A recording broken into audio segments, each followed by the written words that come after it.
ഒടുവിൽ കർത്താവിലും അവൻ്റെ അമിതബലത്തിലും ശക്തിപ്പെടുവീനെന്ന എഫേസ് ലേഖനം 6:10 ദൈവത്തിൻ്റെ ആയുധവർഗത്തെക്കുറിച്ചുള്ള ആമുഖമായി പറയുന്ന വചനം ക്രിസ്തുവുമായുള്ള ഐക്യത്തിലൂടെ ദൈവിക ശക്തിയിൽ ശക്തിപ്പെടുവാനുള്ള ആഹ്വാനമാണിത്.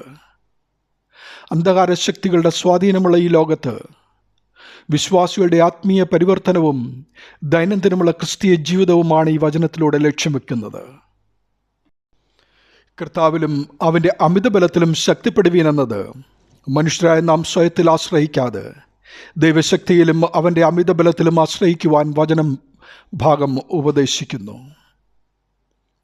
സർവത്തിൻ്റെയും സൃഷ്ടിതാവും നമ്മുടെ രക്ഷിതാവും പരിപാലകനും രാജാവും പ്രവാചകനും പുരോഹിതനും ആദിയും അന്തവും സർവത്തിൻ്റെയും ഉടയവനുമായ സർവശക്തിയുള്ള കർത്താവിൻ്റെ അവർണ്ണീയനീയമായ ശക്തി ആന്തരിക മനുഷ്യനിൽ പ്രവർത്തിക്കുവാൻ അനുവദിക്കുന്നതിനുള്ള ഒരു ക്ഷണമാണിത്.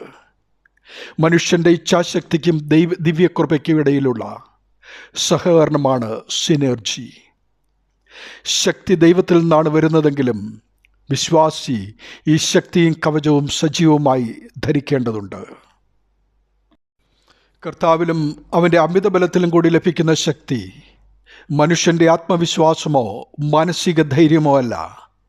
പ്രത്യുത യേശുക്രിസ്തുവിൻ്റെ രക്ഷയിലേക്ക് പ്രവേശിച്ച നാം അവനിലും അവിടുന്ന് നമ്മിലുമായി ഐക്യത്തിൽ വസിക്കുമ്പോൾ ലഭിക്കുന്നതും മറ്റൊരു കാര്യസ്ഥനായ പരിശുദ്ധാത്മാവിലുള്ള അഭിഷേകത്തിൽ ലഭിക്കുന്ന ഒന്നാണ്.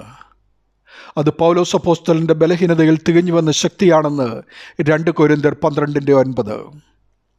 അതികായകനും ബലവാനുമായ ഗോലിയാത്തിനെ ഒരു കവണയും കല്ലും കൊണ്ട് തോൽപ്പിക്കുവാൻ ബാലനായ ദാവീദിനെ സഹായിച്ച ശക്തിയാണത്.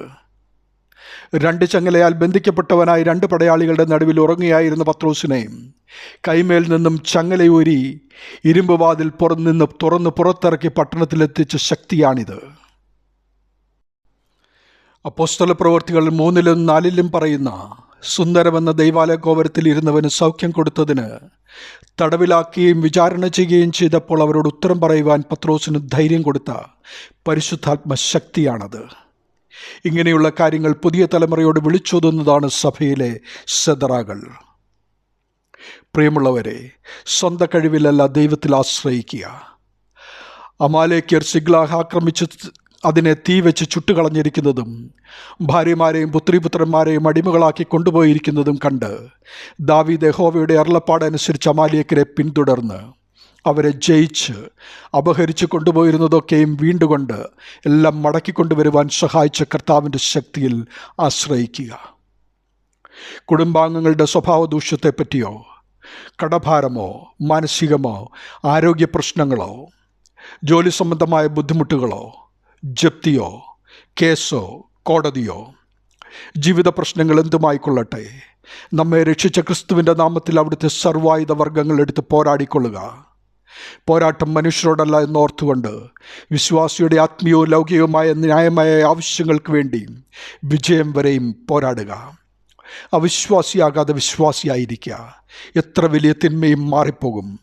ദൈവം ഫലം തരും നിശ്ചയം. ദൈവനാമം മഹത്വപ്പെടട്ടെ. ആമീൻ.